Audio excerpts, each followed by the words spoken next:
जय जोहार जय छत्तीसगढ़ संगवारी हो। आज मोर बिहने बेरा के शुरुआत होवत हे वे नान ट्विंस बेबी मन के झाँव झाँव से। फिर मैं निकल गई हरे भरे प्राकृतिक नज़ारा से संपूर्ण सड़क से होते हुए छठी आमंत्रण में। यहाँ मोर साथ में नान संगवारी जेकर साथ में मन अंताक्षरी खेलते हुए अपन सफर ला पूरा करे हन। फिर दर्शन प्राप्त होते जंगल ग्राम्य बारूका गाँव में स्थित कचना ध्रुव देव के। बहुत सारे देवी देवता है संगवारी है जेकर दर्शन करबो सब जन मिलके आओ चलो चलथन। जी हाँ, सबसे पहले दर्शन होते कचना ध्रुव देव के।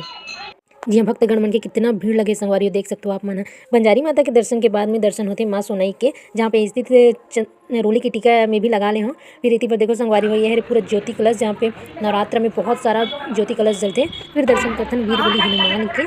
फिर यहाँ पे संत महात्मा भुवनेश्वरी शरण जी के मंदिर स्थापना करेंगे संगवारी हो। जय शिव शंभु। अंत में दर्शन करा तो माँ दुर्गा मैया के और प्रसाद में प्रसाद ग्रहण करके निकल गए हैं मंदिर से।